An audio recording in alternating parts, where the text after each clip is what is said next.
മൗറീഷ്യസിൽ വന്നതിന് ശേഷം ഇന്ന് ആദ്യമായിട്ട് കടലിലൂടെ ഒരു യാത്രയ്ക്ക് പോവുകയാണ് ഞാൻ.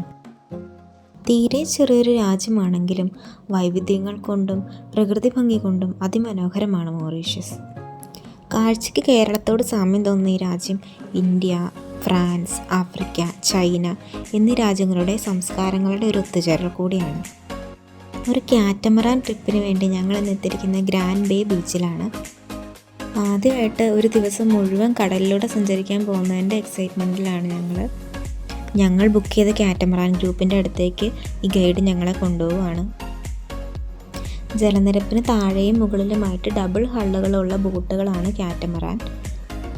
ഈ ഒരു കാറ്റമറാൻ ക്രൂസ് പാക്കേജിൽ നമ്മൾ 3 ഐലൻഡുകളോടൊപ്പം ലഞ്ചും സ്നോർക്ലിങ്ങുമാണ് അവർ പ്രൊവൈഡ് ചെയ്യുന്നത്.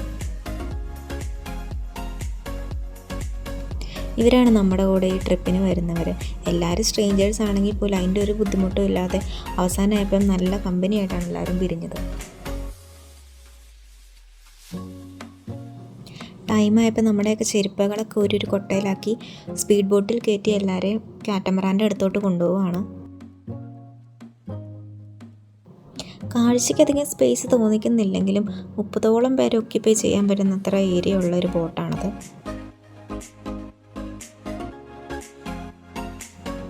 കൊച്ചുകുട്ടികളും പ്രായമായവരും അടക്കം എല്ലാവരും ട്രിപ്പിന് റെഡി ആയിട്ടിരിക്കുകയാണ്. അങ്ങനെ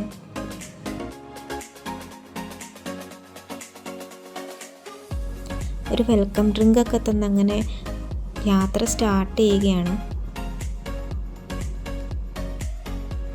എൻ്റെ ജീവിതത്തിൽ ഞാൻ ആദ്യമായിട്ടാണ് ഇങ്ങനെ ബോട്ടിൽ യാത്ര ചെയ്യുന്നത്, അതും ഇത്ര വലിയ കടലിൻ്റെ നടുക്കൂടെ. അതുകൊണ്ട് തന്നെ തീരത്തുനിന്ന് ഉള്ളിലോട്ട് വന്നപ്പോൾ കടലിൻ്റെ കളർ മാറി വരുന്നതൊക്കെ എന്നെ വളരെ അത്ഭുതപ്പെടുത്തുന്ന കാഴ്ചകളായിരുന്നു.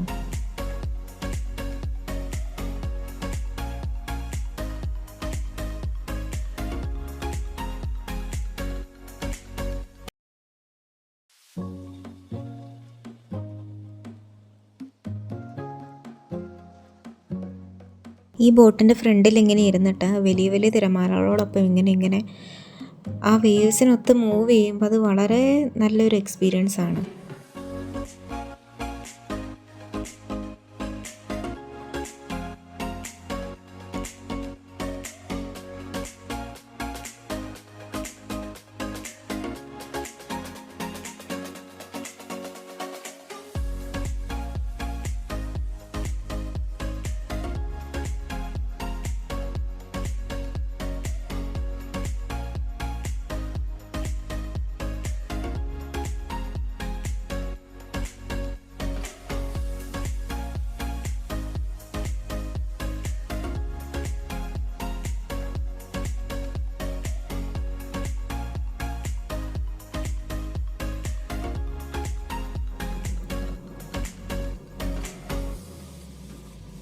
ഇവരെല്ലാവരും കൂടി ഇങ്ങനെ അത്ഭുതത്തോടെ എന്താ മേളിലോട്ട് നോക്കണമെന്ന് അറിയാൻ വേണ്ടി ഞാനും നോക്കി. പക്ഷേ ഇതൊരു വെറും പക്ഷിയായിരുന്നു. അവരെന്തുകൊണ്ടാണ് പക്ഷിനെ ഇത്ര അത്ഭുതത്തോടെ നോക്കുന്നതെന്ന് എനിക്ക് മനസ്സിലായില്ല. ബോട്ട് നല്ല സ്പീഡിൽ കൂടെ തന്നെയാണ് കടലിലൂടെ പോയിക്കൊണ്ടിരുന്നത്.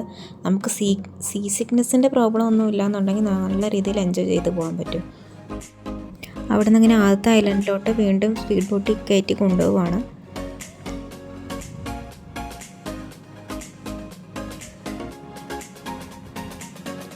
ഈ ബാസ്ക്കറ്റുകളിലൊക്കെയാണ് എല്ലാവരുടെയും ചെരുപ്പ് ഇരിക്കുന്നത്. ഇത് കണ്ടില്ല, ഇത്രയും നല്ല തെളിഞ്ഞ വെള്ളമാണ് ഇവിടെ ബീച്ചുകളിലുള്ള.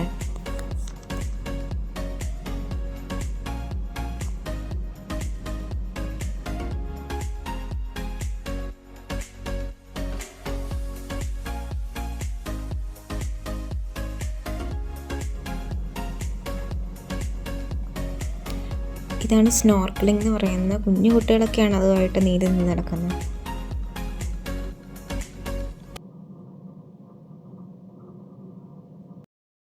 ഈ മൗറീഷ്യസിനെ ചുറ്റിപ്പറ്റി തന്നെ ചെറിയ ചെറിയ ഇതുപോലെ ഒരുപാട് ഐലൻഡുകളുണ്ട്. അങ്ങനെ ഒരു ഐലൻഡിലോട്ടാണ് ഇപ്പോൾ വന്നിരിക്കുന്നത്. ഞങ്ങൾക്ക് ലഞ്ച് സെറ്റാക്കിയിരിക്കുന്നത് ഇവിടെയാണ്.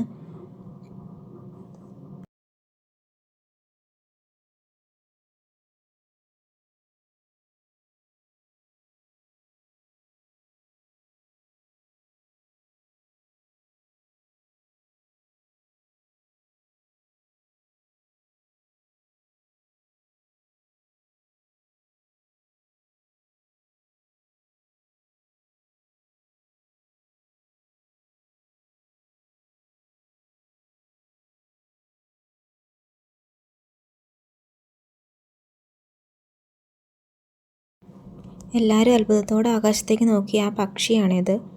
പക്ഷിയുടെ കുഞ്ഞാണെന്നും പറഞ്ഞ് അതിനെ ഇങ്ങനെ ഒരു മരത്തിൻ്റെ പൊത്തിൽ അവർ മൂടി വെച്ചിരിക്കുകയാണ്.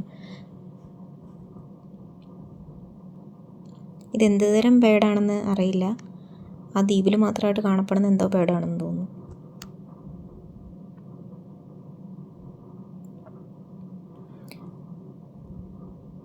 അതുപോലെ തന്നെ അതിൻ്റെ അപ്പുറത്ത് വേറൊരു പക്ഷി ഇരിപ്പുണ്ട്. അത് അതിൻ്റെ അമ്മയാണെന്നാണ് അവിടെ ഐലൻഡിലുള്ളൊരു ഗൈഡ് പറഞ്ഞത്. പക്ഷെ രണ്ടിനും ഒരേ വലിപ്പമാണ്. അങ്ങനെ അമ്മ കുഞ്ഞെന്നൊരു വേർതിരിവൊന്നും നമുക്ക് കണ്ടാൽ തോന്നുന്നില്ല.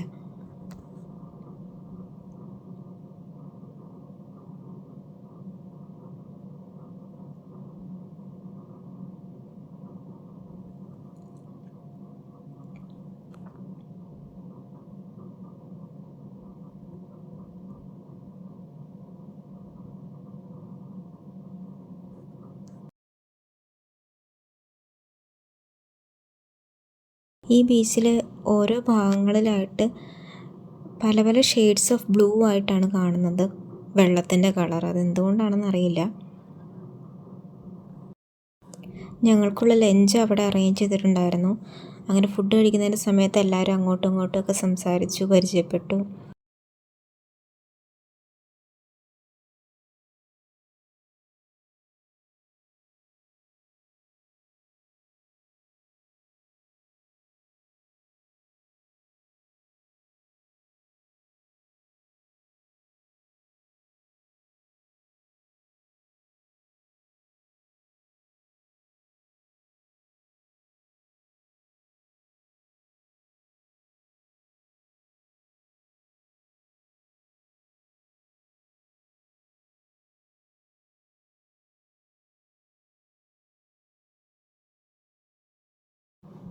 അങ്ങനെ അതിനുശേഷം ബാക്കി 2 ഐലൻഡുകളും വിസിറ്റ് ചെയ്തതിന് ശേഷം ഞങ്ങൾ വീണ്ടും തിരിച്ച് ഞങ്ങളുടെ കാറ്റമറാനിലോട്ട് പോവുകയാണ്.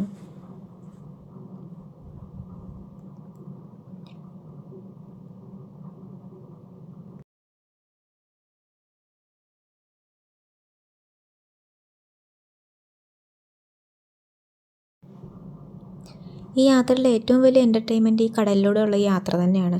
ആ കടലിൻ്റെ വേവ്സിനൊപ്പം ഈ ബോട്ടിൻ്റെ ഫ്രണ്ടിൽ ഇങ്ങനെ ഇരുന്ന് യാത്ര ചെയ്യുന്നൊരു ഡിഫറെൻറ്റ് എക്സ്പീരിയൻസ് തന്നെയായിരുന്നു.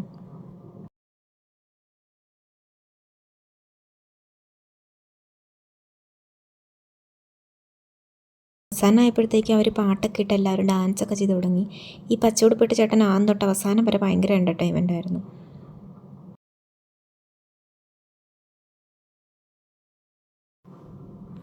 ഇവരെല്ലാവരും അവരുടെ ജീവിതത്തിൻ്റെ ഓരോ നിമിഷങ്ങളും അവരുടെ ഫാമിലിയായിട്ട് ഇങ്ങനെ അടിച്ച് പൊളിച്ച് എൻജോയ് ചെയ്ത് ഹാപ്പി ആയിട്ടിരിക്കാൻ ആഗ്രഹിക്കുന്നവരാണ്. നമ്മൾ നമ്മുടെ ഫ്രണ്ട്സോ ഫാമിലിയോ ഒന്നുമില്ലാതെ ഒറ്റയ്ക്കാണ് യാത്ര ചെയ്യുന്നതെങ്കിൽ പോലും ഇതുപോലുള്ള ആളുകളുടെ കൂടെയാണ് ആ യാത്രയെങ്കിൽ അത് എത്ര മനോഹരമായിരിക്കും എന്ന് എനിക്ക് മനസ്സിലായത്. അവരെല്ലാവരും സ്ട്രേഞ്ചേഴ്സ് ആയിരുന്നെങ്കിൽ പോലും അവസാനം ആ പാട്ടൊക്കെ ഇട്ട് ഒരുമിച്ച് എല്ലാവരും ഡാൻസ് ചെയ്ത് ഒരുപാട് എൻജോയ് ചെയ്തിട്ടായിരുന്നു ആ ട്രിപ്പ് അവസാനിച്ചത്.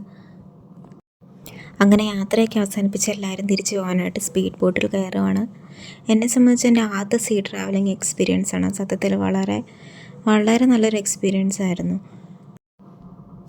അങ്ങനെ വളരെ സന്തോഷം നിറഞ്ഞൊരു ദിവസത്തിന് ദൈവത്തോട് നന്ദി പറഞ്ഞുകൊണ്ട് ഈ യാത്രയോട് അവസാനിക്കുകയാണ്. Okay, bye bye.